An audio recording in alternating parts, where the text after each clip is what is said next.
Hey, ¿qué bolas, Ere? Welcome to the Pot Smoking Moms podcast. I'm Sunny D, along with my homegirl, Captain J. Hello, hello. It's kind of weird because we're zooming it in this one, so that was a little late there, but that's cool. We roll with the punches. If this is your first time here, thank you so much for spending your time with us and letting us assault your ears. Please rate, subscribe, share, be friends with us. You know, if you're into the podcast, if you dig it. Our website's potsmokingmoms.com. Everything is there. Even our Patreon, which you can be a part of. You can contribute to the show. So please check out our website. What are you smoking today, Jay? I got some Northern Hash Plant, an indica from True Leaf, coming in at 19%. I got my minis today, and they were really low on the THC percentage. But I'm doing Mandarin Dreams right now. Oh, that one's like a 13, 14, right? It's 15, yeah. So last time I went over on there, I still got it because it's my favorite. Yeah, it's still good stuff. So if you have something, I hope you light up and enjoy with us. Oh, we're twinsies today. Cheers. I was contemplating smoking that. God, Mandarin Dreams taste so good. Always. I know. Always. Best. I was like itching to hit that before we started recording. Both hitting our twin bongs today. Our little bubblers. Our little... Courtesy of Mrs. Cannamom gang bubblers. So I want to start off the conversation today by kind of bringing it to that TikTok video that blew up a little bit. And then the comments and stuff. We started an interesting conversation. I didn't really want to address it on TikTok because I didn't want to pull that person. We already did enough damage to Veronica. I didn't need to pull. Poor Veronica. I mean, listen, I don't say poor Veronica because ella se lo buscó. She was looking for trouble and she found it. And she sounded kind of ridiculous. But anyways, then we got into an interesting conversation, which it was a kid. It had to be a younger person because they brought up weed versus alcohol. And the comment they made, we actually posted it on Instagram, and we got so many good responses from you guys. We're actually going to read some of them. But the comment that was made was, I put y'all in the same category as alcoholic parents. This is not as cool as you think it is. And later on, she goes on to say, it's still a mind-altering substance. In the perspective of most kids, no one wants to be around a high or drunk parent. So I didn't want to, I didn't want to take anything away from this person's experience. I mean, they might have experienced a neglectful parent, but I wouldn't attach the marijuana to the neglectful parent. Mm-hmm. A lot of times people make these ridiculous comparisons, and it's speaking out of, it's out of a place where they don't know any better. They're not educated, and it's ignorance, basically. And we actually brought it up and talked to our guest, who you'll hear on later on in the show, AmyMothercraft. We also brought it up to her and got her perspective on it. But what do you think, Captain J? Weed versus alcohol, do you think they're one and the same? Do you think they should even be compared? I think they're completely different, and you can't compare them at all. People want to compare them because they're like, hey, alcohol's this much worse and it's legal, and people legalize compare them in that way. Yeah, because one is legal and one is illegal. Yeah, like why can alcohol be legal and not weed? But as far as the commenter on this, maybe they're speaking, like you said, just from their one experience. Maybe they had a pothead parent that was also maybe more into other drugs and alcohol, and it was a mix of things. But again, that's not because of the weed. That's this kid's experience. And, they probably, and plus whatever they hear at school, they say at school how it's a gateway drug and all these things. And you can't compare it to alcohol. You're not impaired like the way you are with alcohol. I can't drink very much, and I'm already ways. I guess that's tolerance too, but they're completely different. They're completely different. Yeah, I think they're completely different. I don't think that I just don't think they can be compared. A couple of comments. A lot of people agreed. La Photographeuse, I don't know. Said totally different situation. Alcohol is a mind and behavior altering substance. Our friend Pothead Mom. Oh, well, it all rolls back to this one. So we had a Marijuana Mom 4 says, I grew up with an alcoholic mother. I have no idea how people can even try to compare the two. So then a couple, huh? I said exactly. Yeah, so then a couple people chimed in, agreeing with her. Someone else, Ariel Smokes Seaweed, says, same here. It's wild to me that pot still has such a bad rap. And then Pothead Mom even went on to say, same, my father is still an abusive alcoholic. Definitely not the same as when he smokes. And then this was interesting. Huh? Go ahead. I was going to say, and even when she mentioned about pharmaceutical drugs, that's mind altering, and everybody's fine with like your antidepressant drugs or like mom that like takes a Xanax or something like that. Yeah. Right. Like, what is the difference? Like, get into the specifics of that too, as well, you know? Zoloft, coffee, nicotine, even a hug for longer than 30 seconds can be mind altering. Right. Exactly. Exactly. Oh, that's right. That was a separate comment that she made. That was Mom too. Yeah. Then there was Bear.Wired said, comparing weed to alcohol doesn't take into consideration the mind-altering substances we take for granted in our everyday lives. This could be, like you said, like Pahed Mom had said, this could be any medication prescribed by a doctor, as no one knows how their body, including mind, interacts and reacts with those chemicals, foods as well. And without going into a debate about organic, GMO, whole processed, or synthetic foods, I believe we all have one or two we will always turn into pleasure without acknowledging the physiological effects it may have. Yeah, I eat a lot of garbage food. So I'm sure that also... way worse food in my body than... Right. Than I mean, the weed can contribute to that, to putting some of that bad food in my body. Right. Yeah. Honestly, it's exactly just like when they do the comparison for the vaccine. I'm like, well, I've consumed way worse. Growing Homeo Canagan said, my father-in-law was an abusive alcoholic who died in his 50s from blood poisoning because he destroyed his liver. He begged my husband and the other siblings to stay away from alcohol and get into cannabis instead.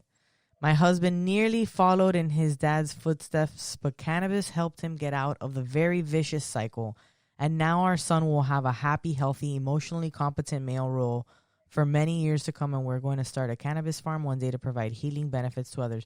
I mean, look. Exactly. It's helping people exit. Right. It's helping people recover from alcohol. It's helping people recover from opioids.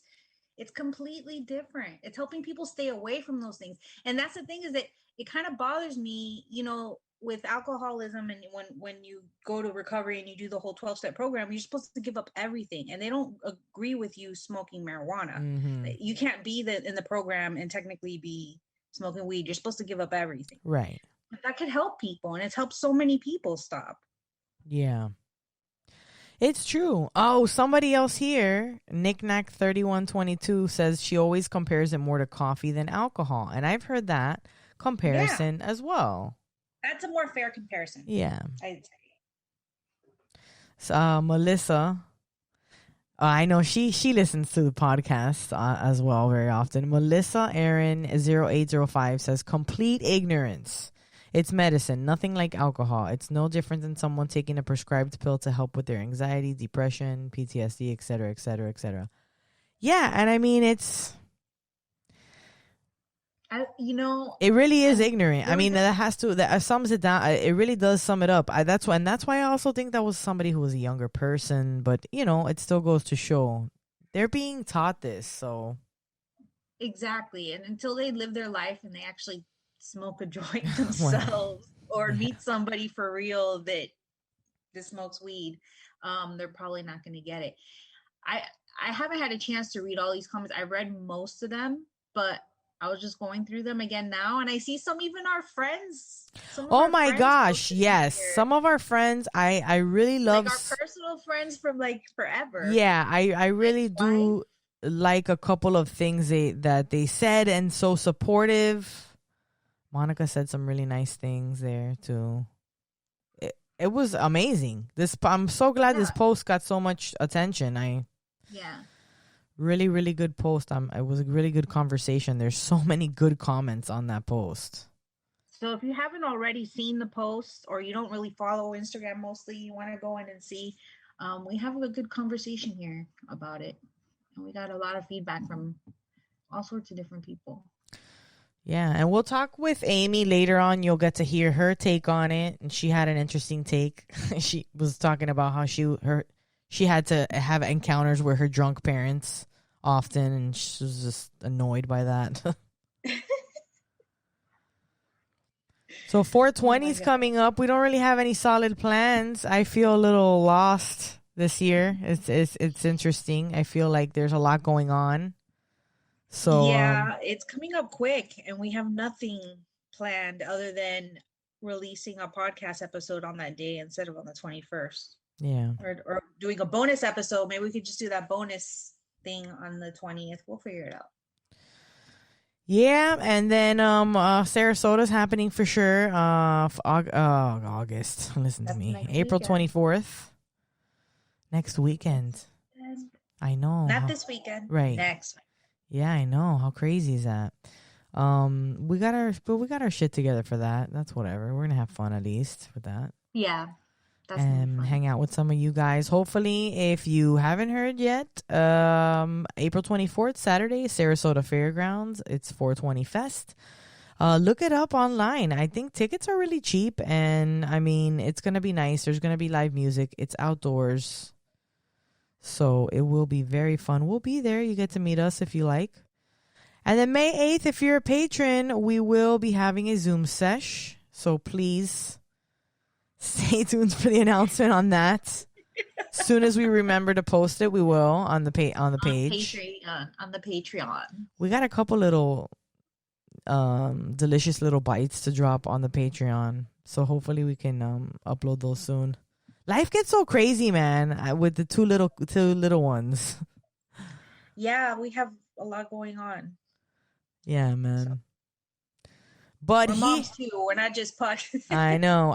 We went to the dispensary. I went into the dispensary today, and the bud tender taking care of me was like, "Oh, influencer. That seems like a cool job." And I was just like, "Girl, it's a lot harder than you think. Like it's not just get paid to smoke weed. Like we got a lot of other things going on, and we're moms, so." That heightens the experience. But this next segment is the one you've been waiting for all week. Oh, wait, that was a theme song. I'm sorry. Did you hear it? Can you hear it? Yes. I heard it really low. Like I heard the drums. Wrong one. Here we go.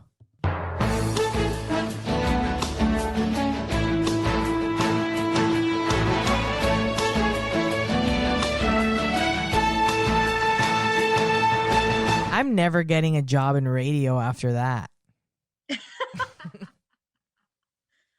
Well, another state has joined the ranks. Virginia, first state in the South to legalize marijuana. Virginia lawmakers approve governor's marijuana amendment to speed up the legalization process.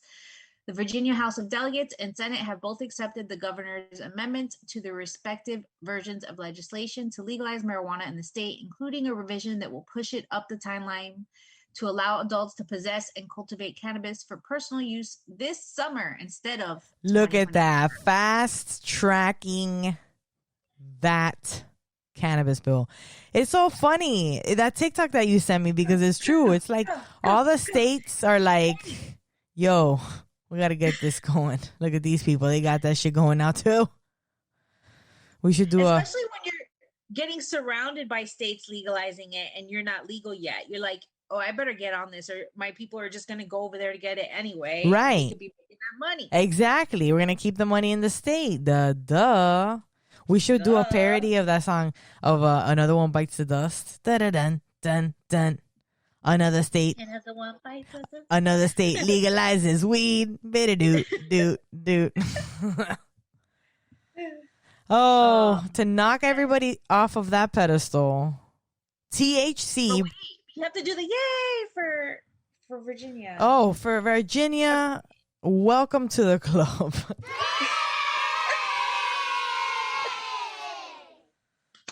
Doot doot doot. Another state gets recreational marijuana. Sorry to bring it down though, not to be a Debbie Downer. But THC breathalyzers may be coming soon to a police station near you. Oh, how exciting. Yeah, this article was pretty fun. Stone drivers and weed smoking workers, take note, marijuana breathalyzers will soon be in the hands of police officers and employers. In fact, marijuana breathalyzers. Huh? Oh, yeah. Employers. Oh, yeah. Hold on to your tits, ladies. Do employers have breathalyzers? Well, wait, because they're going to talk. Well, let's talk about it. Marijuana breathalyzer prototypes, they've already been used for COVID-19 testing as well, after some innovations allowing them to detect SARS-CoV-2 in breath, which I thought was fucking amazing. That's crazy. Even the dogs that could smell it. 100%. That can't be like 100% like diagnosed. Well, right. Well, marijuana breathalyzers have been in development for a while now and are finally approaching launching pad as commercial products. Well, because what? More states are becoming legal. Hound Labs, based in Oakland, California, says a market release is imminent for its Hound marijuana breathalyzer, which can detect the presence of THC molecules in the breath. Huh. So Dr. Mike Lynn, an emergency room physician who is CEO and co-founder of Hound Labs, told High Times the first commercial units of the Hound marijuana breathalyzer will be in the hands of customers this spring. Production will ramp up throughout the rest of 2021. Hound Labs has also customized its breathalyzer for COVID-19 testing and found that it can detect it in breath similar to how it detects the THC. Last year in New York City, Hound Labs partnered with Triple Ring Technologies to study super spreader events. The intro of the Hound breathalyzer could really shake things up for law enforcement, motorists, employees, employers, and cannabis users. It's different from other drug tests because it can test whether the person is currently high, as measured by the presence of THC molecules in the breath. Mm-hmm. So the developers of Hound believe that THC molecules linger in the breath for up to 4 hours after smoking. This is different from urine tests, which can show whether the person has used marijuana or other drugs within the last couple of weeks or so, and they could be sober during the test, but still fail. 4 hours, okay, but right. After 4 hours, I'm not still high. If I just smoked a little bit. Right. So, like, yeah, exactly. So it's going to test if you've smoked more recently than a urine test, which, remember, you do crazy. Like a month off. So this Dr. Lin said the purpose of the device is to maintain safety while recognizing many employees have the right to legally use marijuana. An employer might not care if an employee smoked pot last week, but they might want to know if their employees are getting stoned on the job. If employees legally smoke cannabis at a barbecue on Saturday night and their employers test their breath at work on Monday morning, the breath test will be negative. The device is a bit different from alcohol breathalyzers, which measure the blood alcohol level of the drinkers, enabling police officers to determine whether a driver has reached or exceeded the threshold for intoxication. The Hound does not measure how stoned the person is. Just the existence of THC in the breath is considered proof enough that the person is stoned at the time of testing, according to the labs. So wait, they tested that? They had somebody go to a barbecue on a Saturday night? Or what if it was Sunday? What if it was Sunday and you went to... Well, but they say 4 hours. So it's only... They could detect whether you've smoked within the last 4 hours. I would be interested in seeing if you have like 10 blunts the night before. You don't think it might still show up? Well, I would hope that person would brush their teeth and use mouthwash and maybe have a coffee in the morning and then test negative on this stupid fucking breathalyzer. Because honestly, like, I mean, yeah, it does what it does. It's supposed to catch you within 4 hours. But like, I would also wonder if I could like chew gum, because sometimes I chew gum. Or does that have any? Yeah, but yeah, that might trick it, because blood, it doesn't trick like a breathalyzers for alcohol. Trick it. But it might trick this because it's different. It's Like not they the say same to, as blood alcohol content.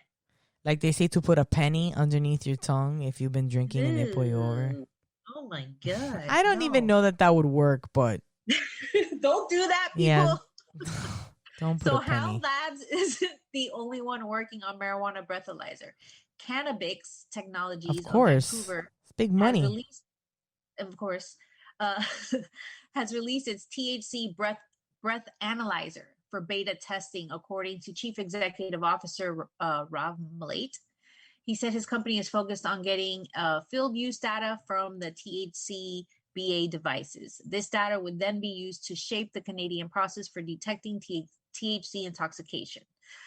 The University of Pittsburgh has also been developing a marijuana breathalyzer. Alexander Starr, professor of chemistry and bioengineering and clinical and transitional science, says that since 2019, he has made his breathalyzer prototype available to interested commercial partners for analyzing the breath of marijuana smokers. So there's been quite a few people trying to develop this. For sure. They're going to make lots of money because all law enforcement are going to want those. Yep. Like anybody that has like to do safety testing, I guess. Like if they said employers. So I'm assuming the type of employers that have stuff like this, or maybe people that have that drive vehicles and like do operate. Right. Heavy machinery or whatever. Exactly. People who need to be at their tippy tops. No, but yeah, brain fart. I was about to say something. Yeah, we saw this coming eventually. I mean, we knew the science would eventually get there. Oh, this is what I was gonna say. But you won't have to worry about that if you do what you should do, and that's shut the fuck up. Right? Because ultimately, you'll get a breathalyzer test if you have to agree to it. Yeah, probably. You deny breathalyzers, you can deny a weed one too. Say no and shut the fuck up. Right. I will not take that and shut the fuck up. More news. Our buddy Snoop Dogg has inspired some rich people. Yeah, has inspired some rich people. He's rich too. Let's not forget that. Snoop Dogg. We know he's rich, but these are mega millionaires. Yeah, exactly. Charles Koch, to be exact. On Tuesday, he launched the Cannabis Freedom Alliance. It was an idea that was sparked after he was on a Zoom call with Mr. Snoop Dogg. Politico first reported that Snoop, Koch, and criminal justice reform advocate Weldon Angelos were on a Zoom call together last summer when the idea for the coalition originated. Angelos was pardoned by former President Trump in January after serving 13 years of a 55-year sentence for marijuana trafficking charges. The movement, according to a statement from the alliance, aims to end the prohibition, criminalization, and overregulation of cannabis in the United States. Wow. In a statement announcing the coalition, the group wrote that they are working to accomplish 4 core goals through federal legislative reform, federal descheduling, and criminal justice reform. Re-entry and success. I'm having trouble time here. Re-entry and successful second chances, promoting entrepreneurship and free and open markets and competitive and reasonable tax rates.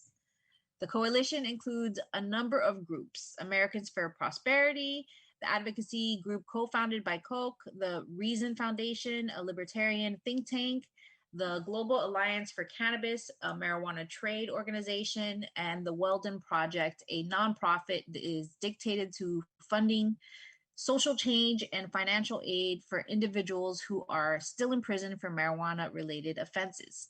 The alliance sees the Democratic majorities in the House and Senate, as well as having a Democrat in the White House, as an opportunity for the advancement of marijuana legislation.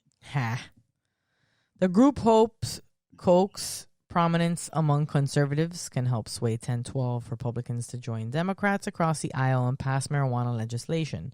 We need 10 to 12 Republican senators, Angelo said, according to Politico. With Koch's influence, I think that's likely a possibility. Brent Gardner, yeah, you know them rich motherfuckers already got their little hands, the little grubby hands, because they know the potential of this. Yeah, I just need a... Yeah.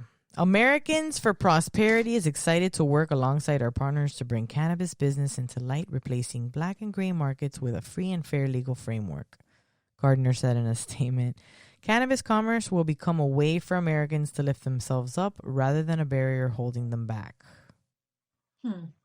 So Senate Majority Leader Schumer, during an interview with Politico on Saturday, vowed to move forward again with legislation to federally legalize marijuana, even if President Biden resists such a move.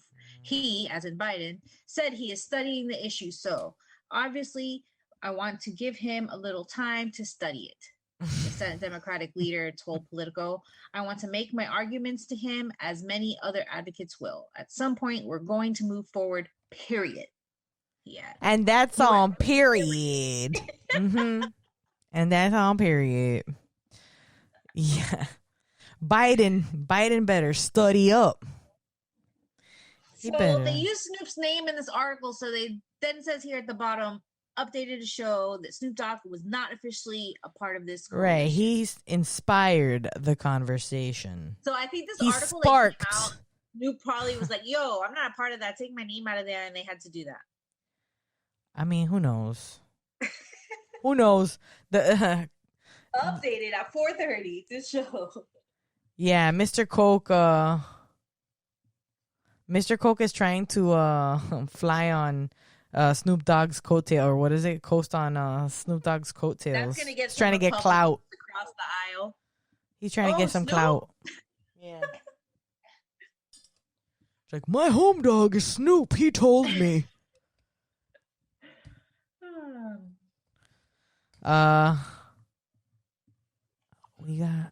What do we got next?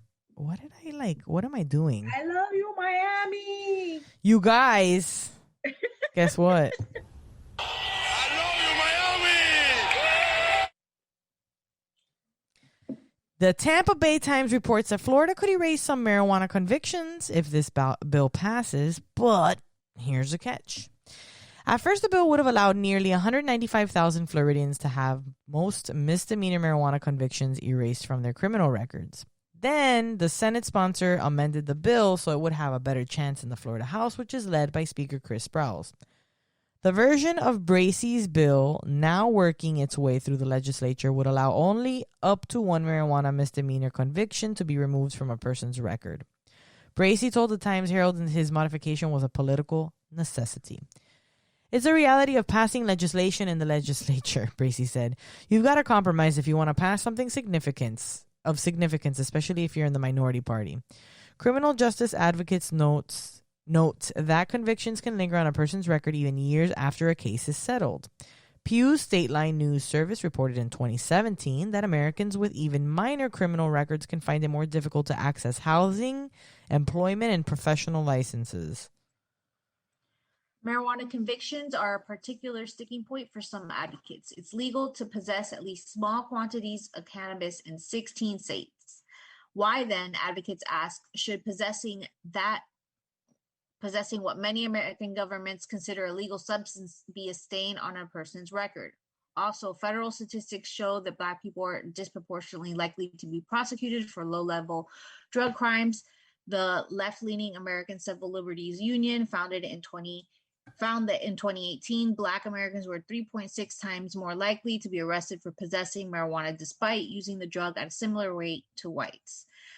But it's unclear how even the compromise version of Bracey's proposal will fare in the Florida House. Sproles from Palm Harbor is a former assistant state attorney in the Pinellas Pasco Judicial Circuit, wrote that Times Herald in a text message that he doesn't favor expunging records based on the type of crime that was committed. You don't expunge for a category of crimes, marijuana. You make policy choices based on where the person was in the criminal system, trial, conviction, first-time offense, juvenile, etc. Sproles wrote. I would not consider an expungement of a particular offense disconnected from other policy considerations. He noted that he supported the sealing of certain arrests from someone's public record. For example, as chair of the House Judiciary Committee, he supported bills in 2017 and 2018, which allowed for a person who was found not guilty of a crime to have their record expunged. As an assistant state attorney, Sprouse often dealt with marijuana cases. Court records show that he worked on at least 101 cases in which the defendant was charged with misdemeanor marijuana possession during his time in the state's 6th Judicial Circuit. Florida's marijuana possession laws are notoriously strict. If a police officer finds someone with more than 20 grams of marijuana, less than 1 ounce, they could be charged with a felony. That's one of the lowest thresholds in the country. The amended version of Bracey's SB 468 would give those arrested for possessing less than 20 grams of pot a chance to wipe the slate clean. But there would be significant administrative hurdles. Floridians could only petition a court to have one misdemeanor marijuana conviction removed, and the offense could not have happened alongside another conviction. For example, a person convicted... they're getting very... For example, a person convicted of marijuana possession and resisting arrest at the same time could not have the marijuana conviction erased from their record. Under the bill, a person seeking to have a record expunged would have to wait at least 1 year after the case is closed before they can apply for its removal. Those still under court supervision couldn't apply. Erasing a pot misdemeanor conviction would follow the same process Floridians already use to get criminal records wiped clean. They'd have to pay Florida Department of Law Enforcement a $75 fee to get a certificate of eligibility, and the person seeking a clean record would have to bring that certificate to a court, which could still deny the expunging petition at their discretion. Oh my God, how many hoops do you need to jump I know, through? this sounds Just so exhausting. Expunge it. I'm getting so frustrated already. Is it a good step? Yes. It is totally inadequate? Yes, said Spence Pernell, a policy analyst at the Libertarian Reason Foundation of the bill. We have to take a step back and reimagine how we look at criminal records and what they do to people. Purnell said Florida could easily enact a policy in which the state uses a computer program to automatically expunge marijuana convictions. That's what they should do. California has a law which does this. Last year, Los Angeles County District, the DA's office expunged about 66,000 convictions. See? So easy. It's just so simple. It's a computer can do it. You just push a button. All this difficult process. Still, Bracey's bill had moved further than any of its kind in recent memory, a fact that Orlando Democrat attributes to his ability to compromise with colleagues. The bill's movement has got some criminal justice reform advocates excited. While cannabis possession was considered a serious offense 20 years ago, it's a medical product that was considered an essential business today. Exactly. Exactly. So his bill has cleared 2 committees in the Senate, each by overwhelming bipartisan margins. Of course, so they're like, oh, still going to be hard for them. A House companion version sponsored by Trey McDurdy, a Democrat from Orlando, and Bracey's former legislative aide has yet to be heard in the committee. Okay, well, this is some kind of step, but... Yeah, but it's kind of still whack as fuck. Oh, Florida. Yeah, Florida. We couldn't expect anything. You keep out Florida-ing yourself. You keep out Florida-ing yourself. Oh, God. Yeah, Florida. To look up the article, but you know the whole Matt Gaetz thing has gotten even crazier, right? Yeah, I know. We if we had more time, we could just follow up with that. But that guy, it's getting more kooky. Like now, like it came out that he even tried to get a preemptive pardon from the president. Oh, I didn't see that.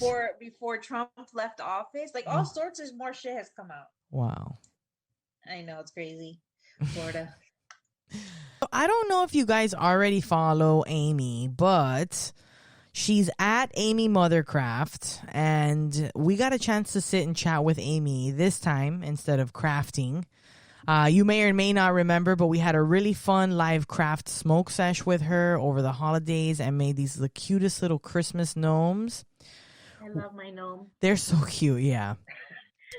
They're really cute, and honestly, I would love to have another, I was telling her, I gave her this idea for, since we talked about upcycling, cannabis packaging, we talked about, I had said maybe we should do like a MacGyver crafting session where we like MacGyver things into other things.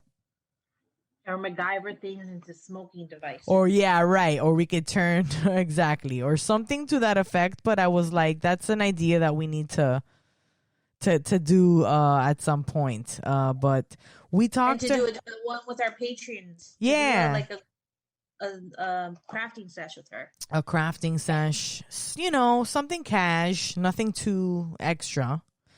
But we definitely will be doing more things with her. We love, she's just so much fun, and she's so quirky and cute, and she does the cutest things. We talked to her about incorporating cannabis into crafts and art projects. We even talked about her first time smoking weed and my first time smoking weed. And then we asked her to weigh in on that conversation we were talking about earlier, the alcohol versus weed debate. So here's her interview, and we hope you enjoy it. I was going to ask, how long have you actually been smoking cannabis? When did you venture into the club? I actually started when I was 14. Nice. My sister definitely peer pressured me into it. I wasn't like, I knew it wasn't lame like cigarettes, even though I did smoke cigarettes already. And she was like, you already smoke cigarettes, so why not weed? And I'm like, oh, I guess that's true. And, but in my head, I was also, I already kind of like was thinking along the lines of, well, at least it's a plant that's not like in any way messed with, like it's not super processed like a cigarette. My parents went out one night and she was like, you're going to smoke this. Otherwise, nobody's going to like you in high school. It was like a week before freshman year. She's like, it's just like, you've got something up your butt and maybe it'll fall out if you smoke a bowl. And like, fine. And I got high and it was great. I'd always grown up having a lot of like nervous system issues and headaches and stuff. And I think that's kind of why I was also really like, and I remember smoking it and seeing what dorks my sister and her friend were being, dancing around and like listening to Pearl Jam and stuff. And they were like, do you feel it? Sometimes people don't feel it the first time. Do you feel it? And I'm like, I don't know. I don't really feel much of anything. And it was like this realization, like, I don't have a headache right now. And like my, things don't feel weird and like spiky. They feel like how they're supposed to. And, it was cool. And I was like, okay, I guess this is what I'm doing from now until forever. So you having like issues? Were you having health issues before that? I've always had like headaches, and I've always had kind of like just a achy kind of body. No doctors have ever really been able to be like pinpoint it and be like, oh, it's this. They're just kind of like, so it's, I guess it's like maybe it could have something to do with like neurodivergence or something. Like, cause some, things will feel different texture than they're supposed to. Sensory. And sometimes, and I feel like sometimes things will be, it's so weird because I worked in kitchens forever and I could burn the hell out of myself and not even notice it until, like the end of the day, because you're just working or whatever, and you burn yourself so many times, you get used to it. But then there's other things that like, I feel like are crazy amplified that, maybe somebody else, it wouldn't hurt at all for some reason, but for some reason it will just like, so it's strange and it's hard to pinpoint. And cannabis really helps me manage it a lot. because painkillers make me sick and make me dumb. And I really feel with cannabis, like I don't know if this is an actual thing, but to me, it works similar to like an adaptogen. Like ibuprofen. You can take it for a headache. You can take it for cramps. You can take it for a sprained ankle, whatever. And it's going to figure out what it is your body needs it for. And I feel like cannabis does a similar thing, because I really do feel like it affects my body before I get super dumb and just like a stoner on the couch eating Cheetos or whatever. I mean, I do that still. There's definitely certain strains that are more so that kind of a route, but a lot of the time I'll be like with other people and they're like getting really high and I'm like, cool. I'm going to smoke one more bowl. You don't have to join. You're fine. I'm like, I just want to get on your level. So yeah, I mean, I feel like it's a good way to regulate a lot of things, and not so much. It doesn't need to have that it does for so many people. I 100% agree with all that. I mean, it's been pretty much proven that cannabis helps maintain homeostasis, like with the ECS. So it's going to find out what you need and it connects to so many different parts between our immune system and pain and things like that. So I can see why so many of us have self-medicated with it for a long time. Right. You're since 14 also. Did you also have older siblings? Well, no, I didn't I tried it at 14 and I got to do it every once in a while when I was with a certain friend or group of friends. I had an older friend, basically. I'm the oldest sibling. So I didn't have any older sibling influencing me, but it was a friend of mine from school that had flunked a few grades. So he was older. And so he was, of course, able to get that easily. He knew where to find that. And yeah, so just when I was with those friends, I tried it a few times. I didn't really get into smoking cannabis more on a regular basis until I was 17, 18-year-old in my senior year. Yeah, it's not like something when you're 14 and 15 that you can easily get away or even think of how to get away with it, and it's, I hate saying that I was 14 when I started because I'm like, oh, my poor developing brain. Oh, sweet. What did I do? But I mean, truthfully, I lived in Boise, Idaho, when I was in elementary school, and my sisters were in junior high and high school. And it's like, so they were giving me beers to drink at parties when I was 10. And I'm like, okay, I guess I'll try it. I could be so smart right now. I think you guys turned out pretty great, honestly. So fuck that. Yeah, Dee was much older when she got into it. So listen, it's funny because I was a late bloomer, but I remember in high school trying it once. And it's funny because I came from a private school. I was in a small private school. It was I was the school clown, right? To going into public school, and it was triple the size. I was so scared walking into public school going oh yeah, okay, what am I doing here? Right? I'm not going to be telling jokes in detention here. Nobody knows who the fuck I am. So then I went to HML for a while, right? And then senior year, last class of the day, this I think it was history year, government. The guy in the back would always come fucking blazed. He would come in, red eyes. And reeking. And I would fuck with him and we would laugh and stuff because I would just look at him and be like, dude, I've never smoked weed. And I look at you and I know you smoked a shit ton of weed. I go, I've never smoked it and I know you smoked it. You don't think this teacher's going to know you smoked? And he would just laugh while I'm just giving him hell.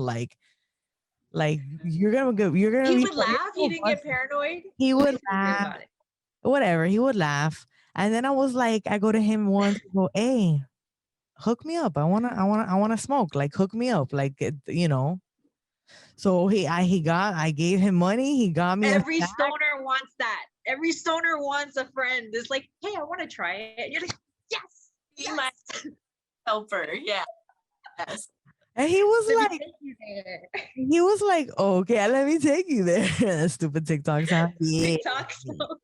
Yeah. It's so funny. And then I remember he was like, okay. So he hooked me up. And then the girl that I would have lunch with, I was like, yo, I got a sack. Do you know how to? He gave me papers too. And I think maybe it's too loud. I You don't know what to know. do with it? Because I don't. Yeah, I was like, so I had to figure it out. I improvised it. It was a terrible job. We smoked it in the bathroom at the park, and then the janitor guy was super suspicious, and we had to like shut the whole operation down. It was like not very successful. How have I not heard this story? What grade were you in? It was my had to be my senior year. If only you had come to me. I was a stoner my senior year. I know. It's Damn. funny. We went to the same high school, but we never hung out in high school. It was after high school. Graduated the same year, knew the same people. At the No same way. Yeah. But I didn't meet her until she was dating one of my friends years later in our early Yeah. 20s. What a oh my gosh, that's so funny. Well, you weren't meant to be with each other in high school, I At guess. that time, well, the timing was off. You weren't a stoner yet. You weren't at my vibe. Yeah, I had to get there. I had to get there. So, Mothercraft, how'd you come up with that name? Obviously, the crafts. A little bit of a, like outer space influence. I don't know. I actually had a friend that he and I used to get together and do weird. I don't know. We just did weird stuff together. He drew a comic called Bad Kitty, and I would do the voice for it when he would make tunes. And then we started a little thing called Channel 5.5 News. And like I was making the puppets for it, and then ended up doing some voices for it too. And it was just totally weird. But then I called him one day and I was like, so I want to do a show where I like go on Pinterest or something, find a craft and do it for the first time on the show, but I want to do it really high. I was like, so I'll like introduce it, get real high, and then try doing the craft for the first time. And then, at the end we can be like, hey, this went wrong because of this or whatever. I failed. We filmed, I think 10 like 10-minute long crafts that are on YouTube still. And each one was a fail. None of them were successful. I don't know. I think one might have been successful. I'm sure they're hilarious though. There you go. I'm sure they're super funny though. They're pretty funny. They're 10 minutes long. I watch them now and I'm like, oh, this is uncomfortable. This could be 3 minutes. So like Will and I were starting to get kind of burnt out on working with each other too. And I wanted to go in like kind of a different direction than he did. And just decided to go ahead and do minute-long things on Instagram. And that's kind of more what took off. And I'm not gonna lie, I'm kind of all over the place now. But that's all right. I do a lot of things. So it's like crafts. It's also like cooking hacks or like mom hacks, and how to fix things around the house, kind of things like that. And then I've also done crafting classes at like events, because when you have a cannabis event, it's really great to have like a crafting corner for people that like maybe got too high, smoke and get a little antisocial or whatever. And then it's also a great spot to like meet other people. So that's always been a really fun thing to do. And I did that on my own and then ended up working with a couple of different groups within the cannabis industry. doing that for them as well at events, and was amping up to do a lot more when COVID hit. So that was a bummer, but I think there'll be more space for it eventually. Other than doing craft videos and events, what else do you do? Do you sell any crafts or anything, or do you have a shop? I am getting a shop set up. I'm terrible at it.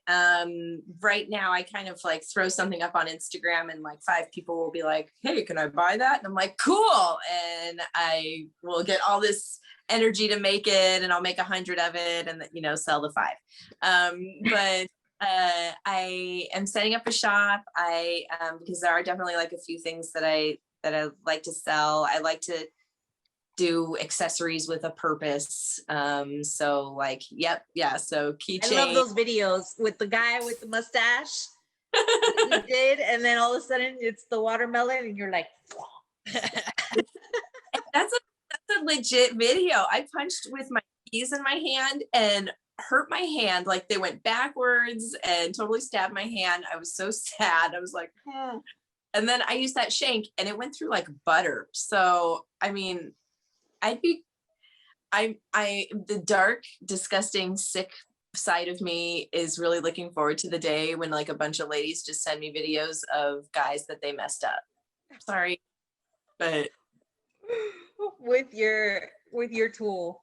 I have a mental problem in that capacity.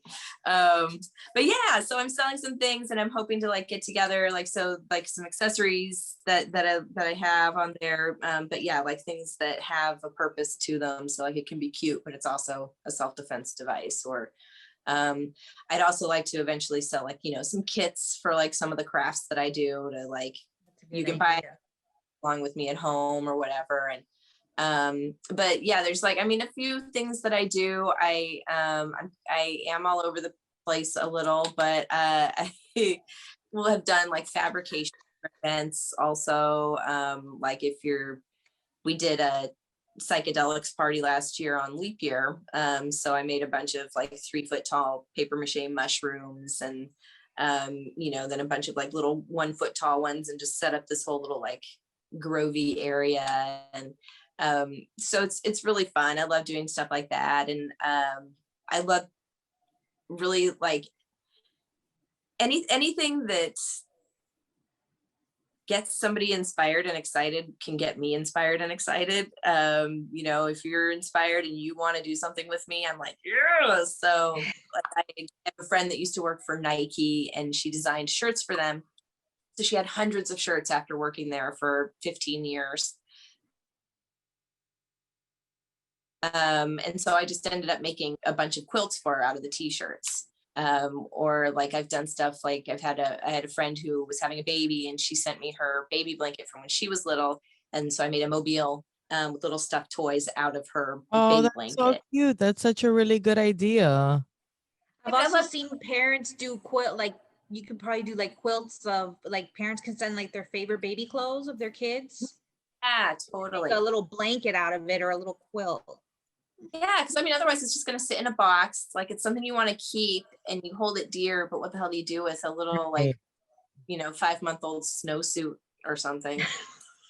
Yeah, and you make it practical. That's exactly what you do with the things you want to sell. Is you want to make it functional. You want to make it so that it's something cute, but that you use it. It's not just, and you know what? Like, honestly, I got to a point in my life where like, I don't really buy that many things, or I don't really like, I think the older we get, the less excited for stuff we are. So it has to be really like, for me to buy something, I have to really feel it with my whole body. That's my husband.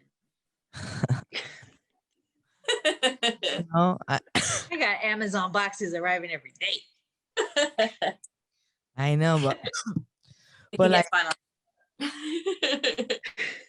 he don't listen. It's okay. no. Sometimes you need a little, you know, a little Amazon spring. Seen his man cave. Yeah. Dude, you know what though? Honestly, I've actually I got to listen to NPR. You remember how you were like, "Oh, I miss NPR because I don't go to my car to the commute anymore." Yeah, so I only listen to it once a week now.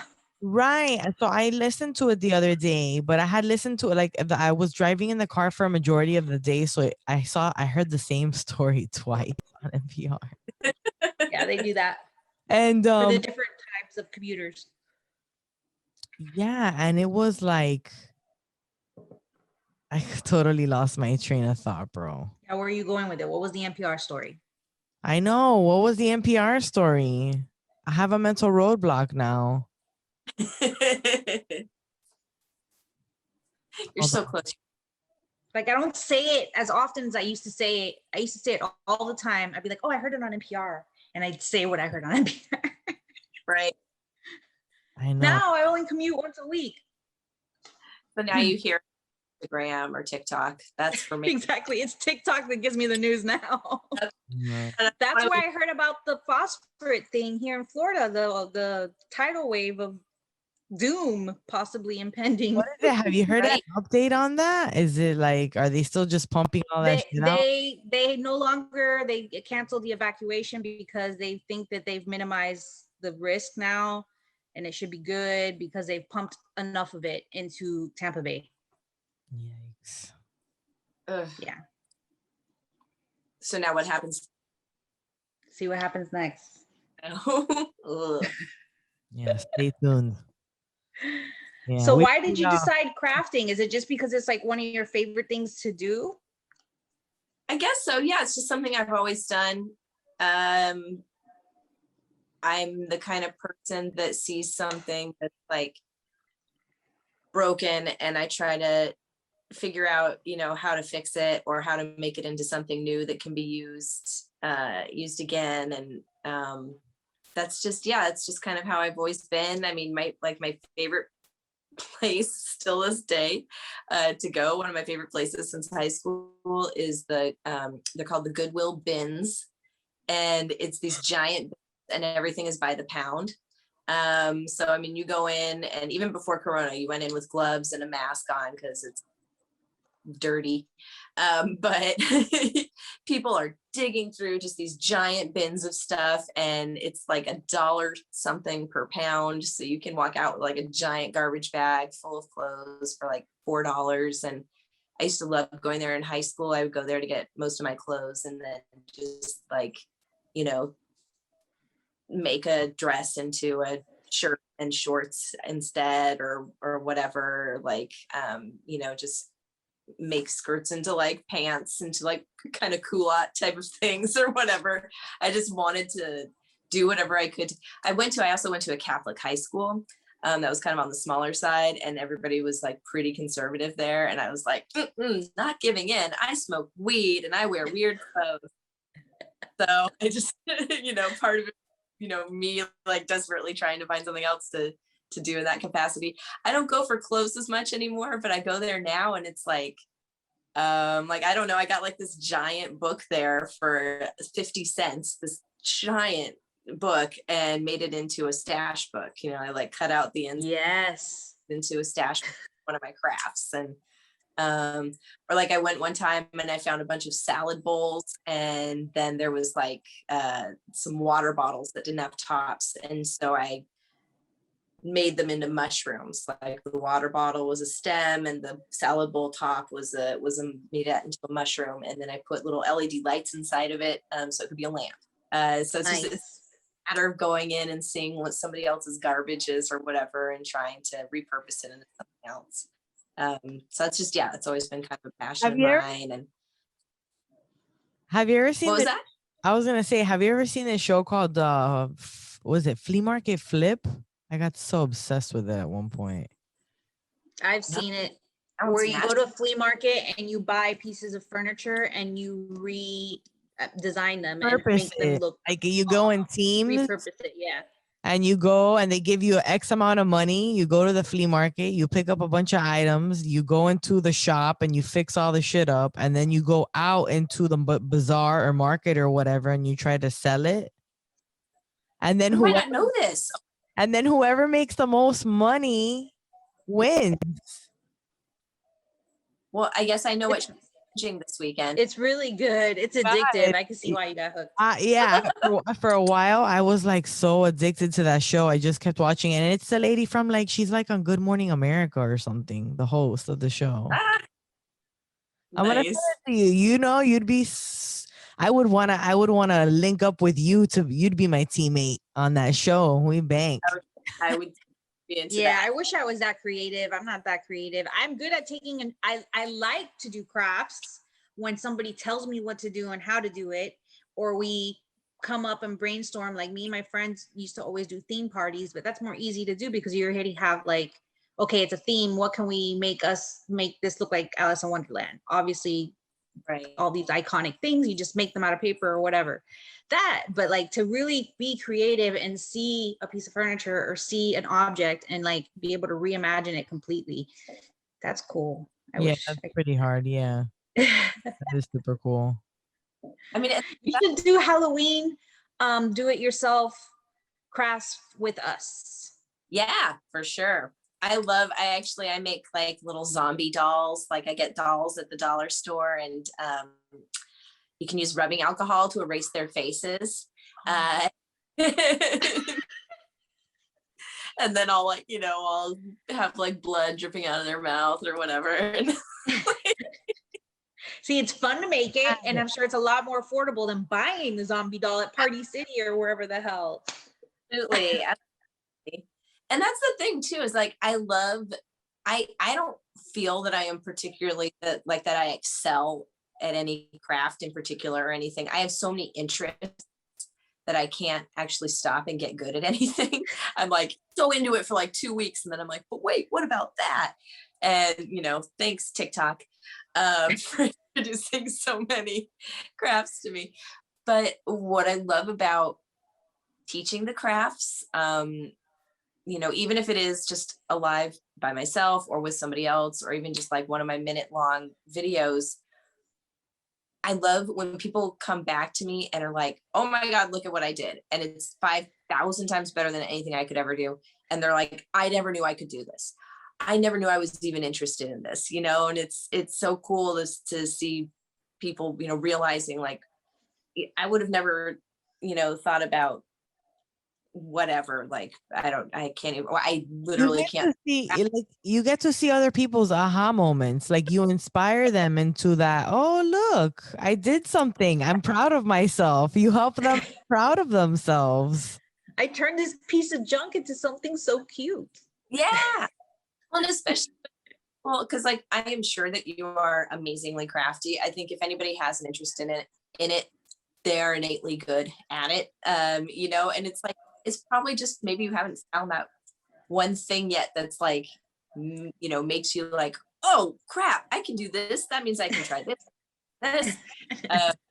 Like I feel like there's so many avenues. There's so many things to try, and it's not high art. It's not super chic and fashionable, anything that I do per se, but my house looks hella cool at Halloween. I love my little Christmas gnome that we made together. I think he's adorable, and my family thought he was adorable when I brought him out. I'm like, look what I made. They're like, you made that? I'm like, I made this. It's so cute. You add some bunny ears to him for Easter even. There you go. There's so many options. Yo, I'm so sorry. There is like a giant ass fly that is just it's just, and then like if I'll see it, he'll be hanging out on the lamp, and I'm like, okay, I see you, we're good. But then he starts like flying around, and I'm talking about the fly is big. Throw some smoke at him. Yeah. So shit. Get him high, see what happens. Yeah, I'd be shielding my ears when the fly goes into your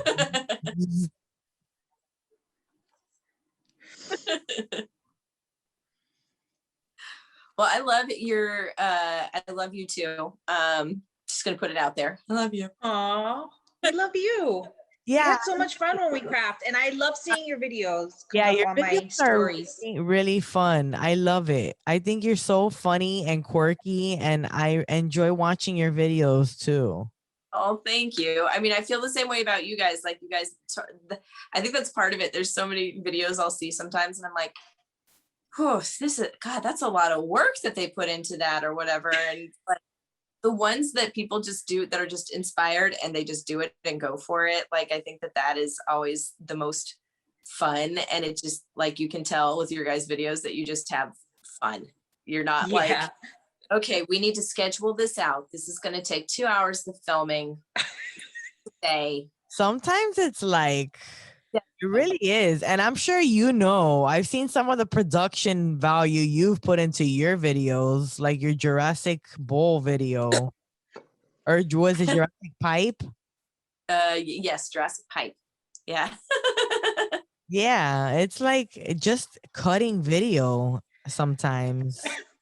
That's why it's so frustrating when they like take it away. I know. Yeah, for real. Yeah, when it just gets sorry guys. The thing is that editing is actually so fun to me. I took editing in college, and I am old enough that at my college, it was literally this room with like 5 TV screens and a VCR thing under it and a bunch of knobs and stuff. So I it's just remember ridiculous. that. I used to do the newscast in high school, and we had those crazy VHS, the 2 TVs, and the frames with the knobs. You would go frame by frame. Yep, trying to line up the sync up the voice and everything.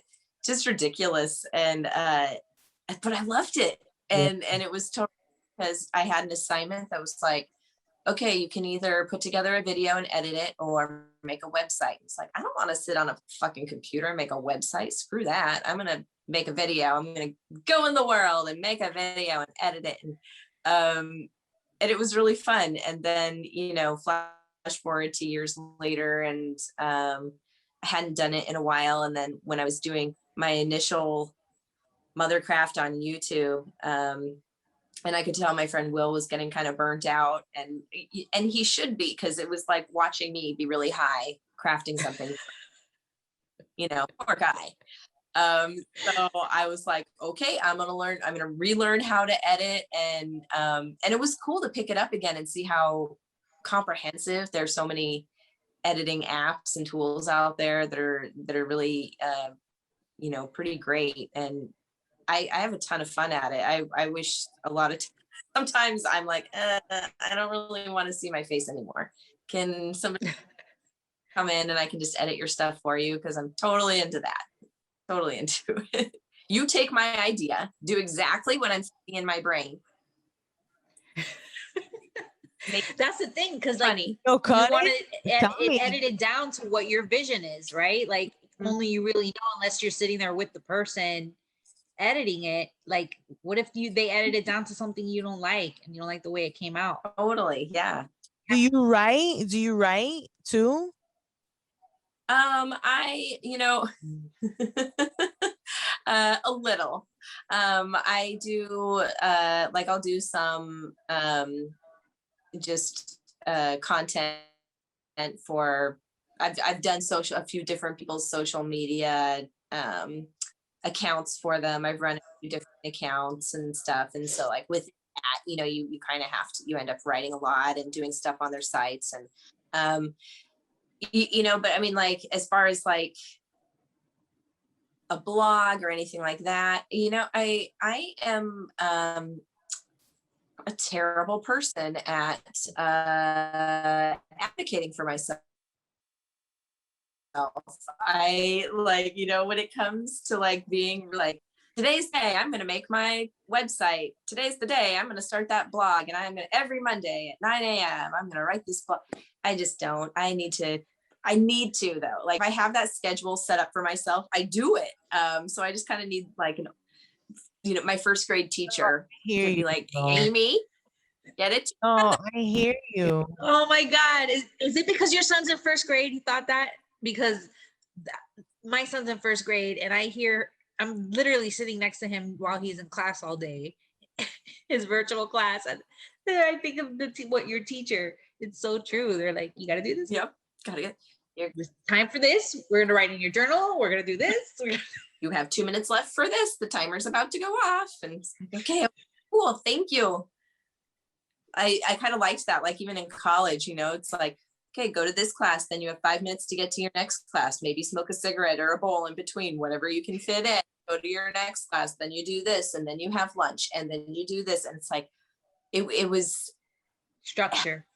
yeah, I thrive off that structure. The problem is I don't set the structure for myself. I'm great at setting it for my kid, you know, for other people and other things, other businesses. But when it comes to myself, I'm like, meh, I'm gonna do it tomorrow. I'm like You, that bro. too. Me too. But I feel like I feel like I can't be so pressed to have a specific schedule. I feel like the committing to a specific schedule sometimes is also very scary to me. You know what I mean? I like the flexibility of kind of being able to go with the flow, even though I know I can get so much more done if I block my time out, you know? Yeah. Mm-hmm.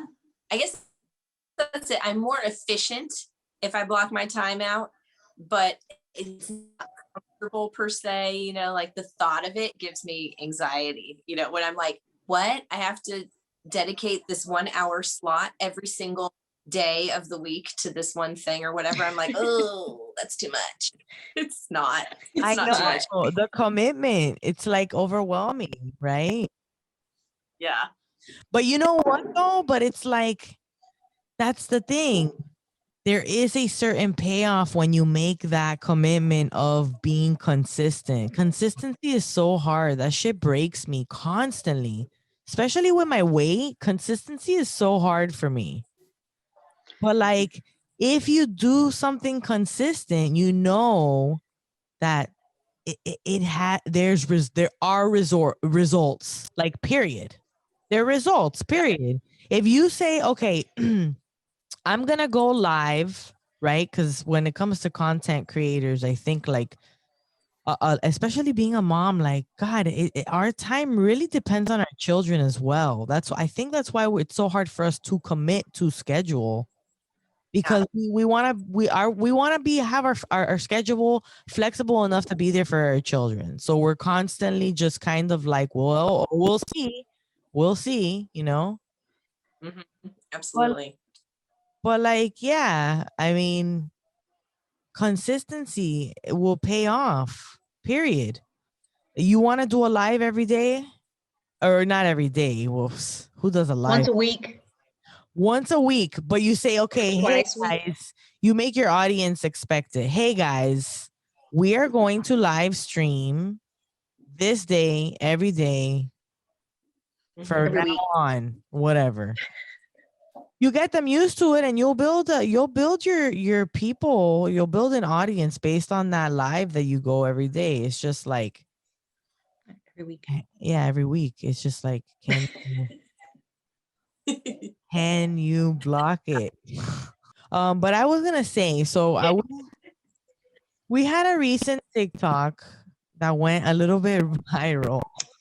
Kind of went a little bit cuckoo. But it's the one. That's what I was gonna say too. We got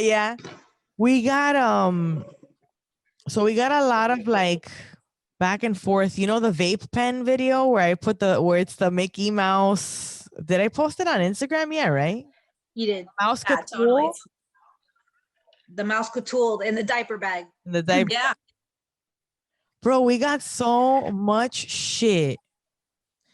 And it's like, and nothing that I take personal. It's just so funny to see people go back and forth in the comments and stuff. But it just helps with the views and the metrics and the algorithm. Yes, people just kept coming back, because then our people would defend us and defend the video and defends moms that would do that. And like, so they start just going back and forth in the comments. Yeah. It was pretty funny, honestly. Well for you. But I was gonna like that Cardi B sound. It It be helping me. It be, what is it? Yeah, y'all It haters. be benefiting me. I love that sound. I know. Any Cardi B sound. I have like a ton of Cardi B sounds saved. I'm probably not gonna do any of them, but like, oh my god, I love hearing her crazy voice. I love it too. No, but I was gonna bring this up to Amy because I don't know. Somebody brought up, okay, a lot of comparisons are made between alcohol and weed, right? And I think it's like not even. It's, to me, you cannot compare. Both of them are completely different. So I guess you can tell a lot of people sometimes make comments that are like, they're kids or they're people, younger people. You could tell by the tone of the comment, right? Mm-hmm. So one of them, to me, I was even gonna make a response video, but I was like, they might be a kid, and it sounds like they have been affected in some way by some sort of parental neglect. But they compare, they say something to the effect of, no kid wants to have a parent around that's like high or drunk. But my argument to that would be like, but what? You cannot compare one with the other. A drunk parent is not a high parent. No, they're very different. And then sorry, go ahead.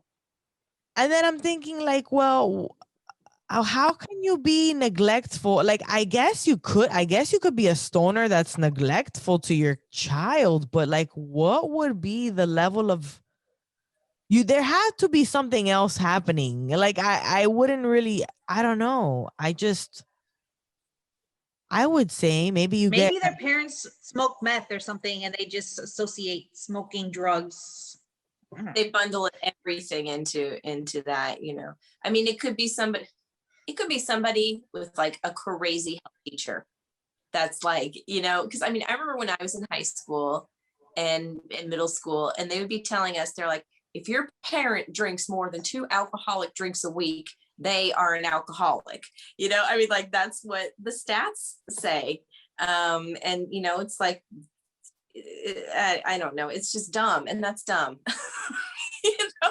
Like a 6'8", 300-pound man, generally speaking, can get by on a couple more drinks, or whatever. But then again, it's also practice in that regard. It's tolerance. It's because sometimes a very tiny person can drink more than a big. I don't know, but I mean, in any case, it's like they're very different. I remember my parents coming home from parties, after they had been drinking or whatever, and they were so annoying. Oh my god, so annoying. And it was just like, just shut up. I mean, granted, I was probably high because I was just like on the couch watching on the same level. And I'm like, could you guys just go? Oh my, you're ruining my high. But I don't know. I guess like I like a drink in the sun when I go passporting or whatever. I'll bring a hard seltzer or something. But I don't like wild, I'm not like bringing out a pony keg and like chugging it, in the middle of the river or whatever. I don't know. It's just nice. It kind of loosens you up. It's sunny out. You feeling it. I'll bring a joint. So my kid's okay with it because he knows that it helps me in a lot of ways. And he doesn't feel, I don't believe that he feels neglected. He's never, told me, oh, can you stop smoking that worst, or like you're I feel lonely because you're smoking so much. I don't think that's a reality for us, but probably somebody that's like that. I imagine there's lots of parents that probably smoke, space out, and just spend the whole time on their phone or whatever. And but I don't know, you don't hear a lot of stories about like a parent smoking and then like beating their kid. Usually alcohol abuse or meth or whatever. So yeah, I can't equate the two. Right. And I would say, like, I don't want to detract anything away from that person's experience, but at the same token, you're very narrow minded to think that both are one in the same. Like it's the fact even that the two are in your same idea as it being the same thing. It's just that's too narrow minded, like yeah. I just can't. I can't compare. It's non-comparable to me. Plus, like, what? How do you attach what level of inebriation I am based on a TikTok? You know what I mean? Right? Like, fucking. Yeah. For you to sit there and be all judgy about a TikTok. And also, it's a vape pen. Yeah. A joke, a literal joke. It's a vape pen. It's not like you're putting in a 3-foot bong rig.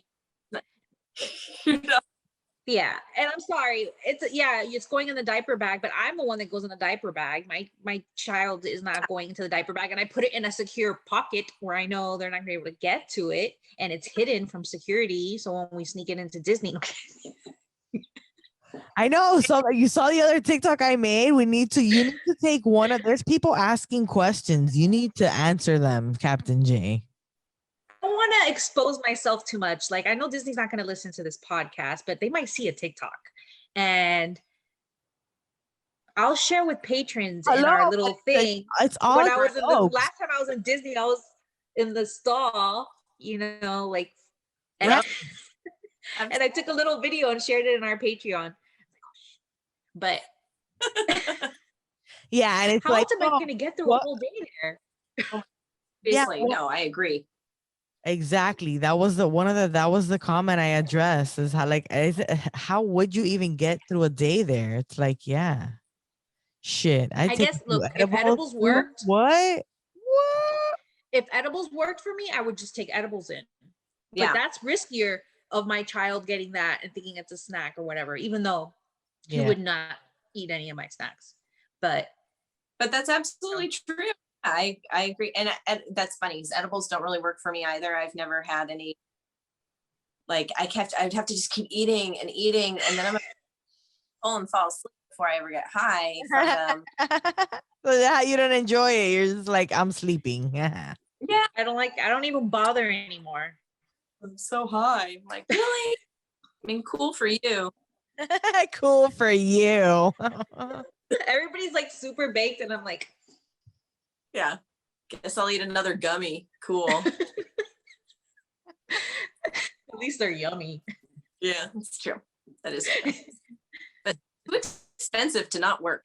So this is something we actually ask pretty much almost think every mom that's been on our show, and that is open with their kids about cannabis. How did you address cannabis with your son, and how did you educate him about it?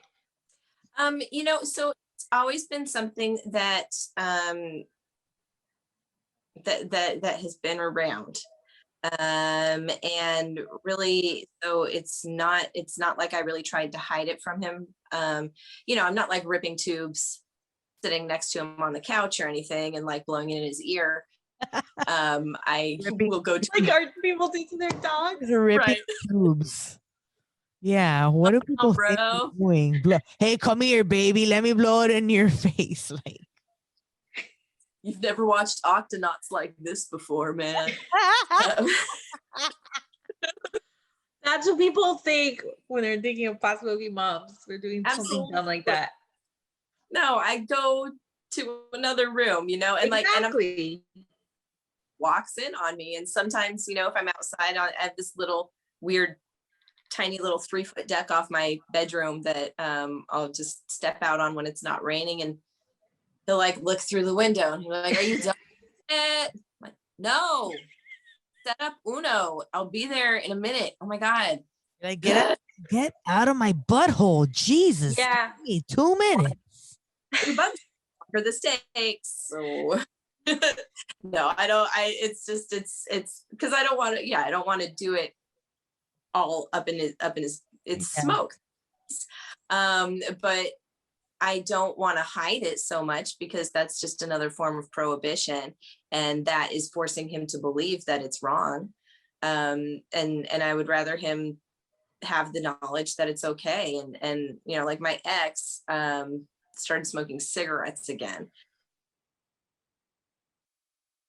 like around the time that we separated, and he still is. And it's really funny because my kid will even say that. He'll be like, "Ugh, Dad smokes cigarettes.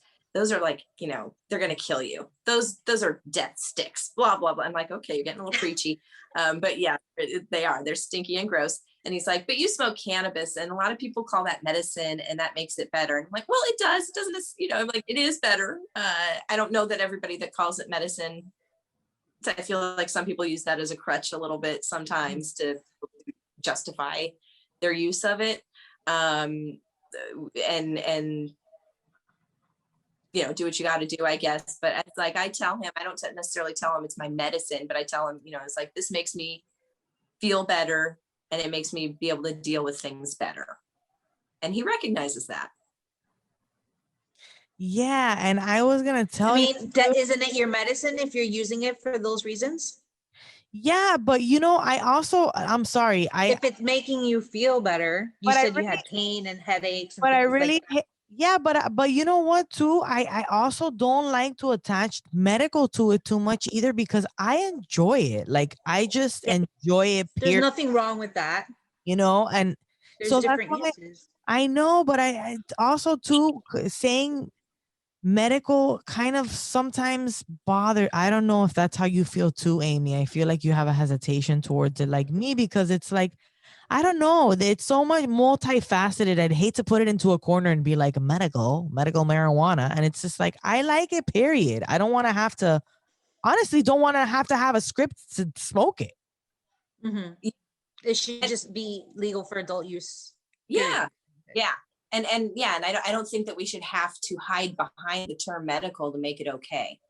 You know, I think it's we use the term, a lot of people use the term in order to be able to introduce it in a new form to other people, and to legitimize it.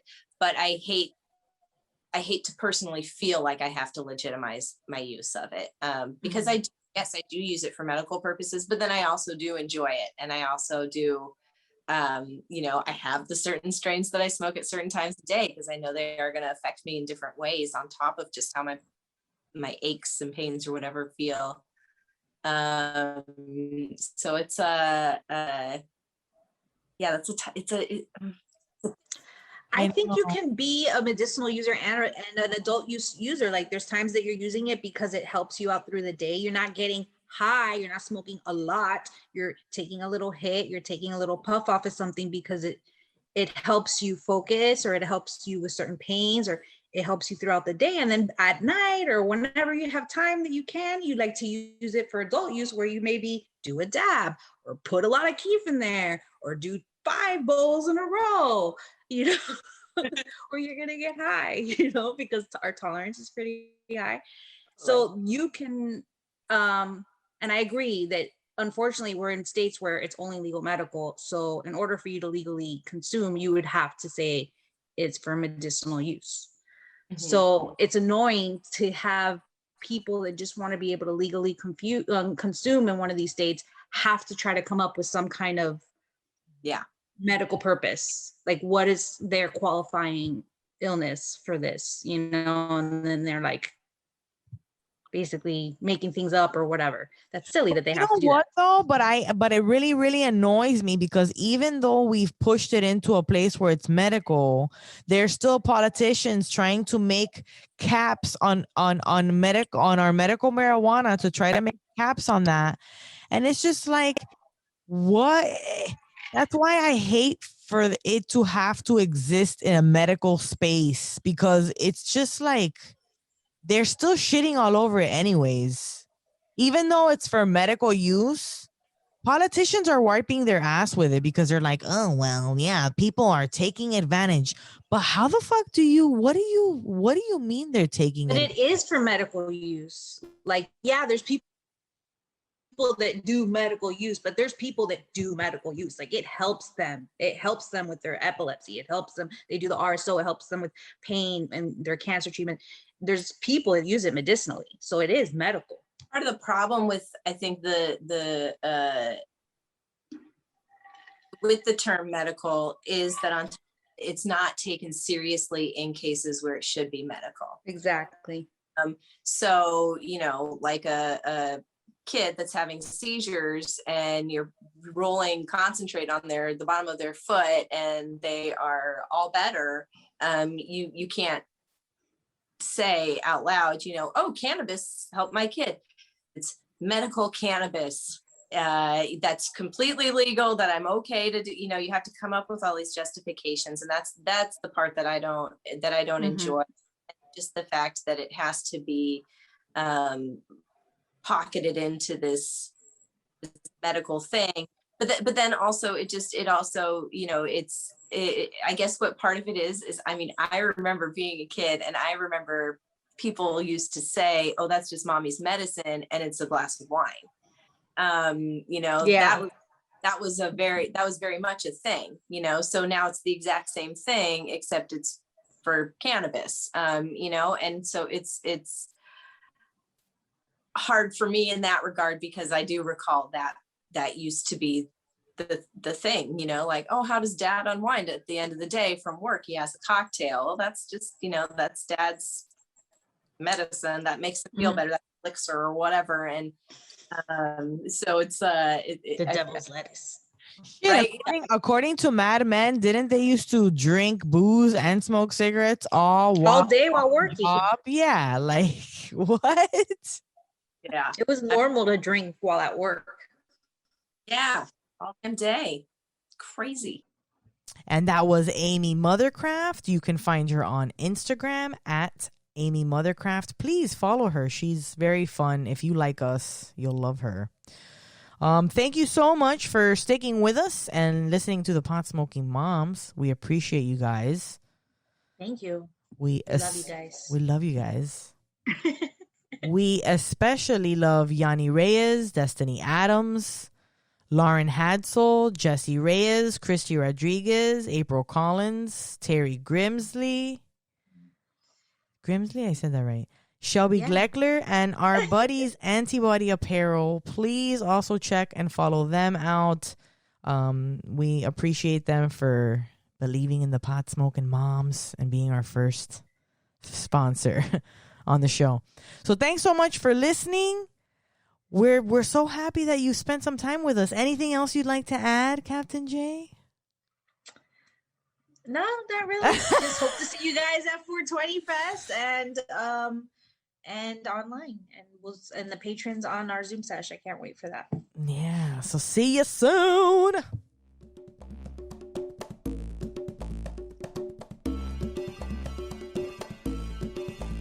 Now see how high I am? I can barely see your eyes. This thing. Me up.